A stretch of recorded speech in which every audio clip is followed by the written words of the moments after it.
आज मैं लाया हूं आपके लिए उत्तराखंड बोर्ड से संबंधित कुछ महत्वपूर्ण प्रश्नों को। आइए हल करते हैं। पहला क्वेश्चन आपकी स्क्रीन पे यह है, यदि बहुपद ax² - 6x - 6 के शून्यांकों का गुणनफल 6 है तो a का मान ज्ञात कीजिए। यह हमें बहुपद क्या दिया है? बहुपद दिया हमें ax² - 6x - 6 का गुणनफल क्या दिया इन्होंने हमको? यह दिया हमको शून्यांकों का गुणनफल, शून्यांकों का गुणनफल, शून्यांकों का गुणनफल दे रखा है हमको 6 है। तो फाइंड द वैल्यू ऑफ ए का मान क्या होगा, है ना? तो शून्यांकों का गुणनफल क्या होता है हमारे पास? देखिए जरा, शून्यांकों का गुणनफल होता है बराबर सी बटे ए, सी बटे सी बाई ए। क्या होता है? सी बाई ए, है ना? सी बाई ए।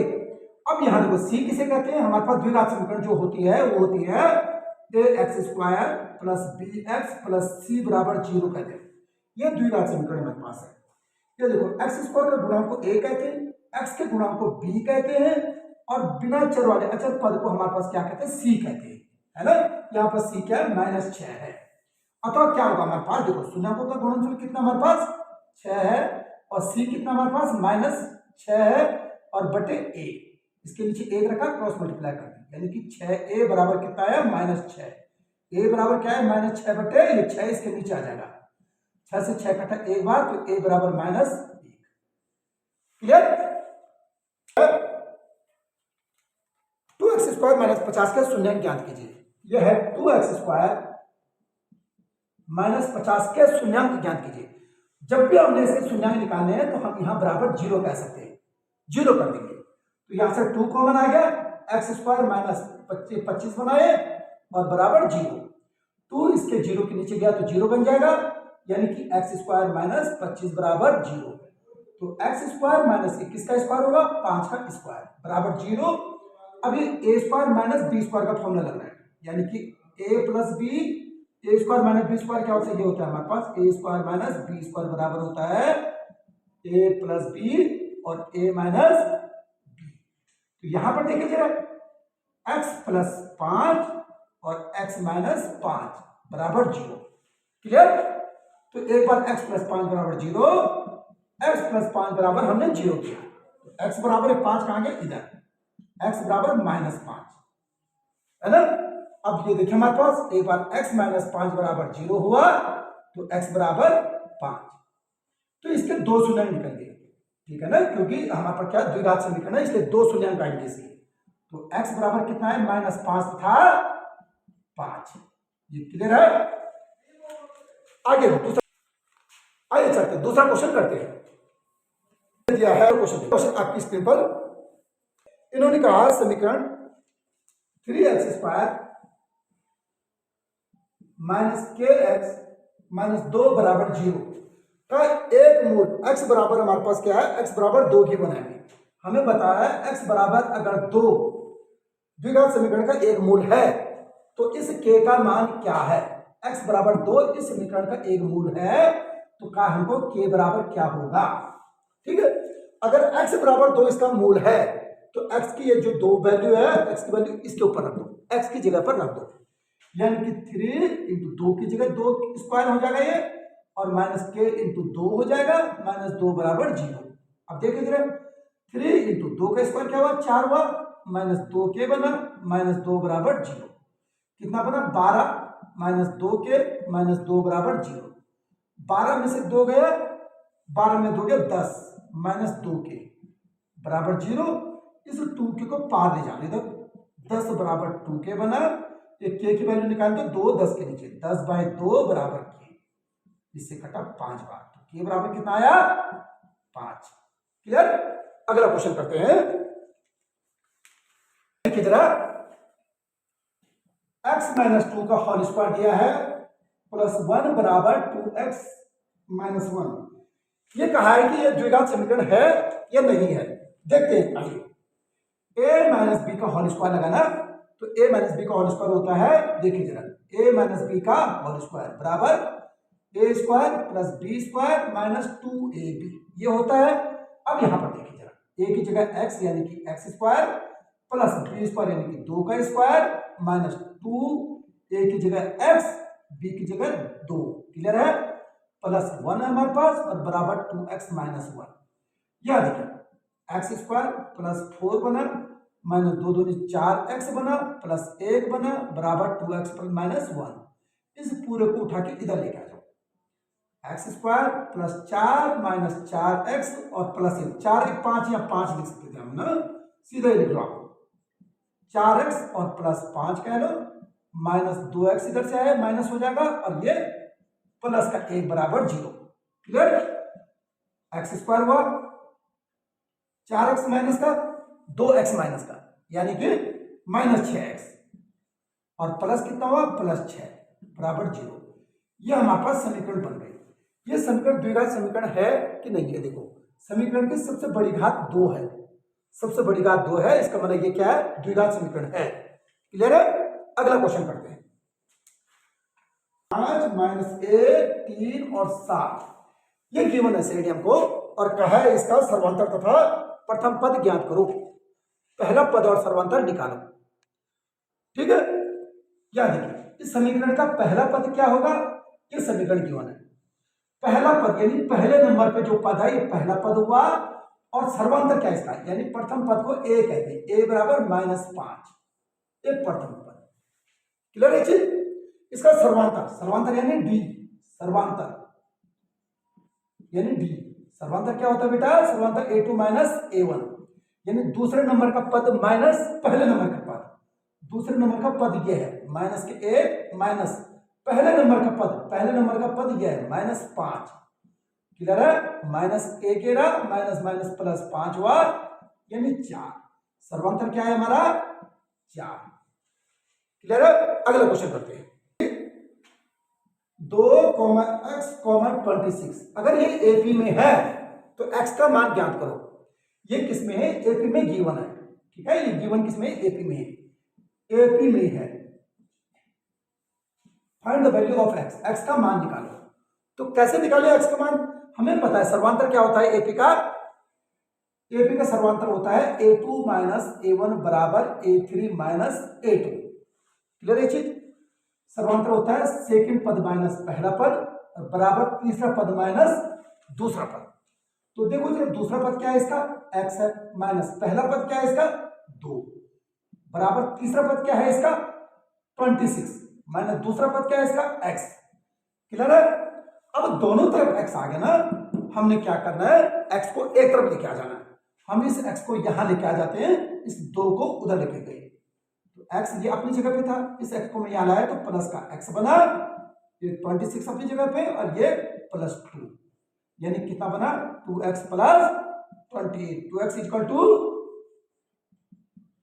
28, क्लियर है जी। अब देखिए x बराबर 28/2 बना, 2 से कितनी बार कटा 14 बार, x बराबर 14, ठीक है। नेक्स्ट क्वेश्चन देखते हैं, है ना, अनमोल पद, अनमोल पद को हम an से भी डिनोट करते हैं, अनमोल पद गिवन हमें 2n+1, 2n+1 गिवन हमें और कहा है कि सातों पद निकालो। क्या निकालना है इसका, सातों पद यानी a7 निकालना है, सातों पद निकालना है।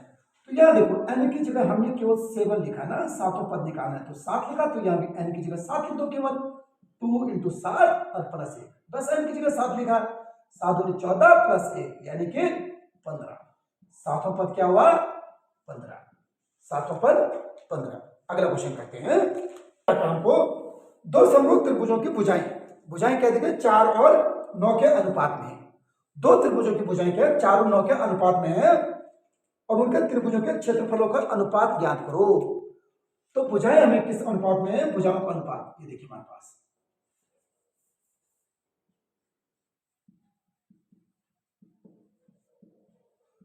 भुजाओं का अनुपात बराबर 4:9 है। तो इन्होंने कहा त्रिभुज क्षेत्रफलों का अनुपात बताओ, तो क्षेत्रफल का अनुपात क्या होता है बेटा, क्षेत्रफलों का अनुपात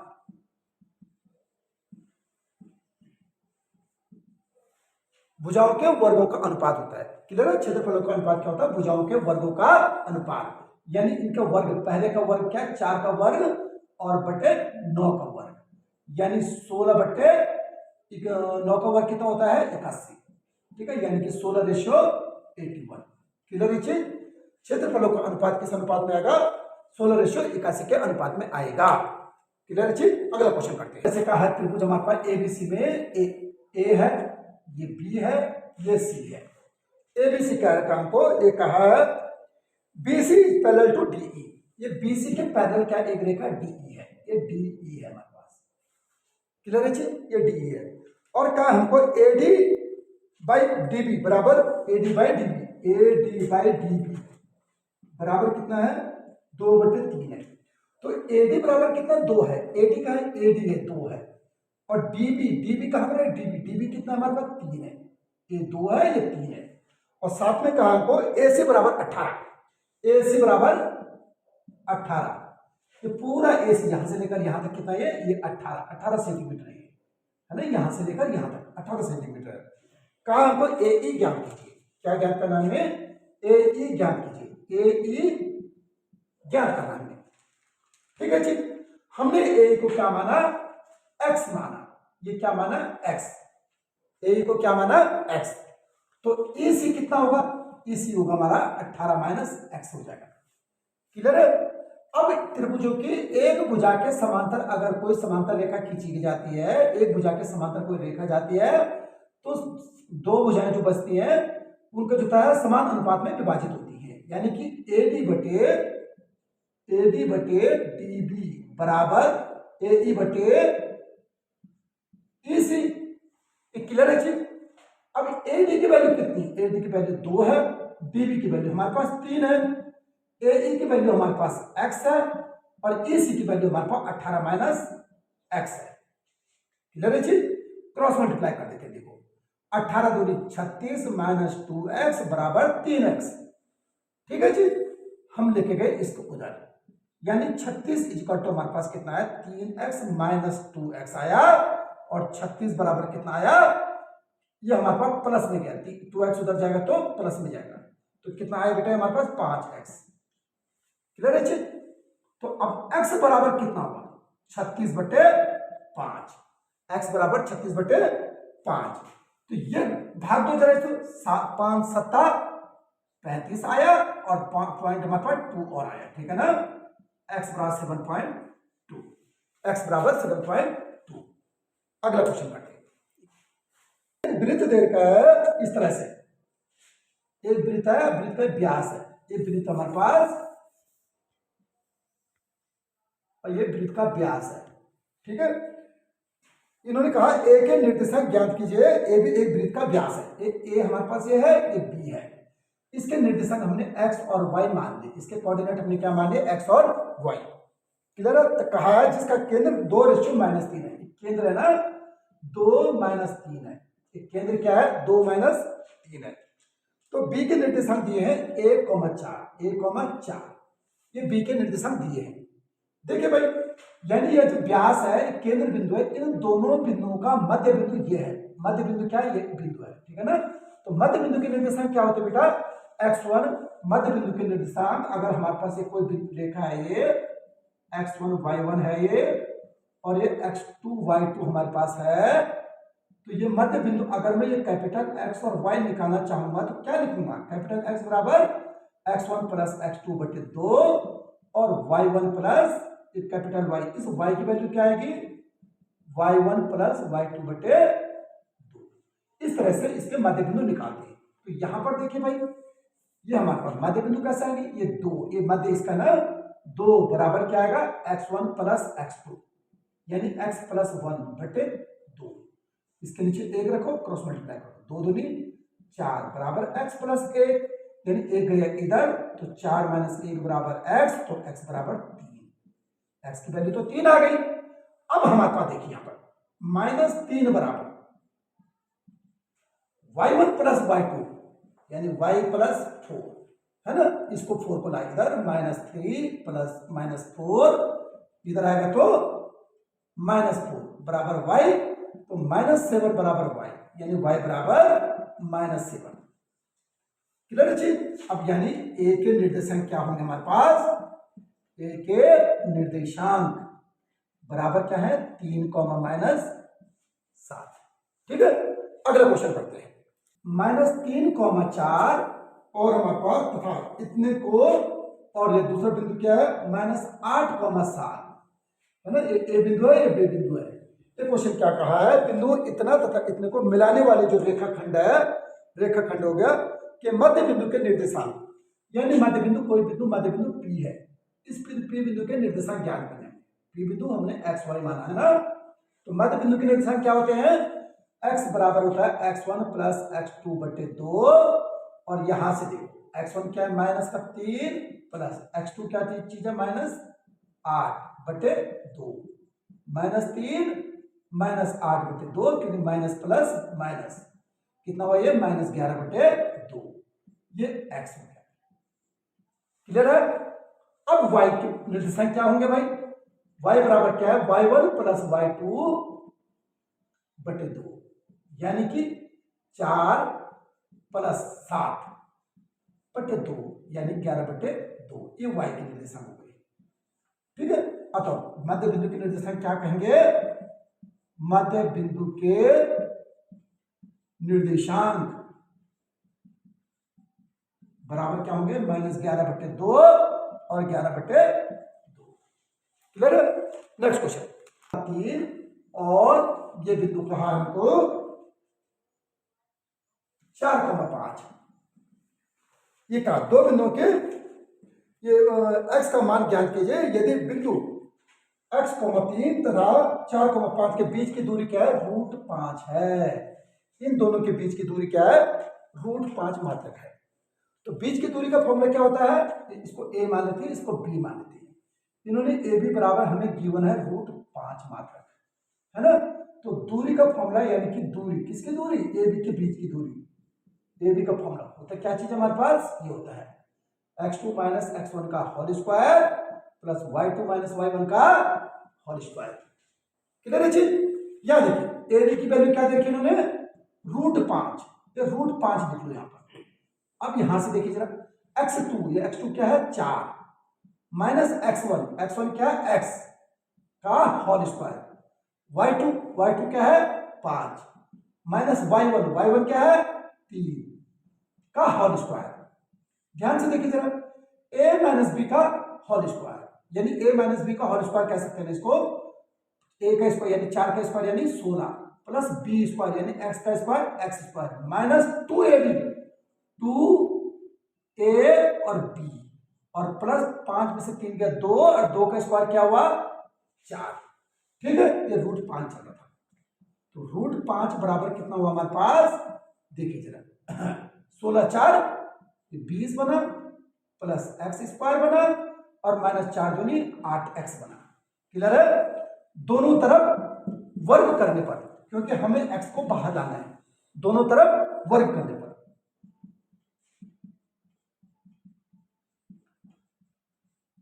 वर्ग करने पर, यहां देखिए वर्ग करेंगे तो इसका रूट हट जाएगा 5 आएगा, केवल वर्ग करेंगे तो इसका रूट भी हट जाएगा, केवल 20 plus x square minus 8x। Clear है चीज। हमने क्या किया, इस सब को उठा के एक तरफ लेके चले, उधर लेके चलेंगे। x स्क्वायर अपने पहले लिखा, 8x लिखा, प्लस का 20 लिखा, और -5 बराबर 0।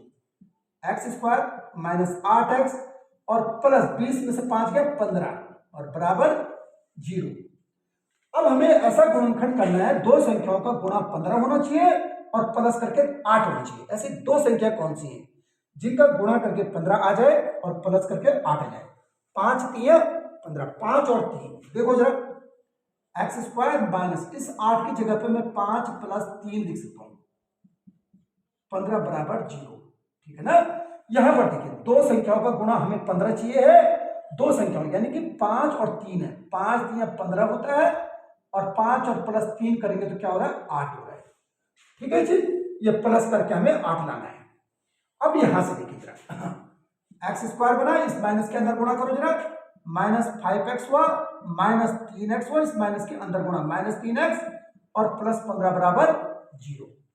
क्लियर है। यहाँ देखो दो दो के जोड़े बना दो, आप बना सकते हैं। क्या क्या हमने x कॉमन लिया तो x माइनस कितना बना, ये 5 बना, है ना। यहां से -3 कॉमन लिया तो x माइनस 5 बना बराबर 0। एक बार फिर से हमने x माइनस 5 कॉमन लिया और क्या बना हमारे पास, x माइनस 3 बराबर 0। ठीक है जी, यहां से देखो एक बार x माइनस 5 बराबर 0, एक बार x माइनस 3 बराबर 0। x माइनस 5 बराबर 0 तो x बराबर 5, और एक बार x माइनस 3 बराबर 0 तो x बराबर 3। तो x की वैल्यू चाहिए थी, x की वैल्यू क्या होगी, 5 होगी या 3 होगी। x का मान 5 या 3 होगा। क्लियर। नेक्स्ट क्वेश्चन करते हैं। स्क्वायर 63 प्लस साइन स्क्वायर 27, इसकी वैल्यू बता दी, इसका मान क्या है ना। यानी इन दोनों में से हम एक को बदल सकते हैं कॉस के रूप में। तो इस साइन को इसको बदल दे मैंने कॉस के रूप में, कैसे बदलेंगे, ध्यान से देखो हमारे पास, है ना। इसको मैं क्या कह सकता हूं, इसको मैं ये भी तो कह सकता हूं साइन 63 का होल स्क्वायर का प्लस साइन स्क्वायर 27। मैंने इस साइन को लिखा साइन 90 माइनस 27 लिख दिया, है ना। इस 90 माइनस 27 इसको ऐसे कह सकते हैं, इसको कह सकते हैं प्लस साइन स्क्वायर 27। ये sine 90 minus theta cos theta यानी कॉस 27, है ना। इस स्क्वायर को मैं यहां लिख सकता हूं plus sign square 27 cos square theta plus sign square theta. क्या होता है हमारे पास, देखो थीटा की एक जैसे आ गए, ये दोनों एंगल एक जैसे आ गए ना, तो sine square theta plus cos square theta equal to होता है 1। ये क्या होता है, 1। अगला क्वेश्चन करें। 2 साइन 45 कॉस 45 का मान क्या है। ये क्वेश्चन लिखा हमारे पास 2 साइन 45 कॉस 45 का मान क्या है। ये हमारे पास डायरेक्ट फॉर्मूला गिवन है 2 sine theta cos theta. 2 sine theta देखिए जरा, 2 sine theta cos theta, 2 sine theta cos theta क्या होता है, साइन 2 थीटा। साइन 2 थीटा बराबर 2 साइन थीटा कॉस थीटा होता है। तो इसका मतलब साइन 2 और थीटा की जगह क्या था, 45 डिग्री, है ना, इंटू 45 यानी कि साइन 90, 45 दोनों 90 यानी 1। इसकी वैल्यू क्या होती है, साइन 90 की वैल्यू 1। ठीक है। वृत्त के एक बिंदु पर कितनी स्पर्शरेखा खींची जा सकती है। यह हमारे पास वृत्त है, किसी भी एक बिंदु पर केवल एक स्पर्शरेखा खींची जा सकती है। किसी भी एक बिंदु पर एक स्पर्शरेखा खींची, चाहे यहां पर खींचो, चाहे यहां पर हो, चाहे इस बिंदु पे हो, चाहे इस बिंदु पे, प्रत्येक बिंदु से केवल एक स्पर्शरेखा खींची जा सकती है। क्लियर है। चलिए आगे चलते हैं। ये क्या कहा देखिए जरा,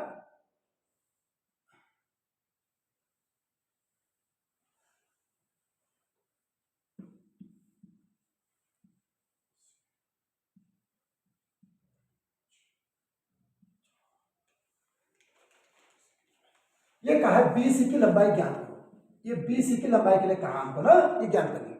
देखिए बच्चों, ये क्या है, एक वृत्त के बाहर से कोई बिंदु जो वृत्त की दो स्पर्शरेखाएं खींचता है, वृत्त पर जो स्पर्शरेखाएं चलती हैं, ये दोनों स्पर्शरेखाओं की लंबाई क्या होती है, बराबर होती है। किसी बाहरी बिंदु से वृत्त पर जो स्पर्शरेखाएं खींची जाती हैं, दोनों की लंबाई बराबर होती है। यानी इस बिंदु से जब इस वृत्त पर स्पर्शरेखा खींची जा रही, एक ये हो गई, एक ये हो गई। ये अगर 5 है तो ये भी 5 होगी, अगर ये 4 है तो ये भी 4 होगी। ये अगर इस बिंदु से स्पर्शरेखा खींची जा रही तो ये 3 है तो ये भी 3 होगी। क्लियर है। अब बीसी बोला उसने, यहां से लेकर यहां तक की ये दूरी बोली उसने, 3 ये और 4 ये, तो यानी बीसी बराबर कितना हुआ, 3 + 2 यानी कि 7 सेंटीमीटर। कितना हुआ ये, 7 सेंटीमीटर। नेक्स्ट क्वेश्चन देखते हैं। हमारे पास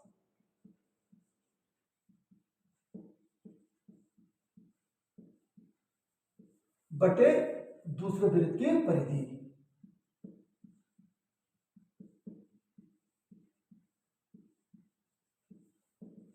बराबर क्या का है ना, 2:3 का है ना, 2/3 का। क्लियर, 2/3 का है। तो अब यानी कि वृत्त की परिधि क्या होती है, 2πr, इसको कह सकते हैं 2πr1 बटे 2πr2। इस वृत्त की परिधि R2 हो जाएगी, ठीक है ना, 2/3। इस पाई से तो पाई कटा, इससे ये कटा, क्लियर है चीज। यानी कि R1/R2 क्या हुआ हमारे पास 2/3, R1:R2 बराबर 2:3। अगला क्वेश्चन, यदि आपको क्वेश्चन पसंद आए, वीडियो पसंद आए तो लाइक, सब्सक्राइब और अपने दोस्तों के साथ शेयर जरूर करें। Thank you.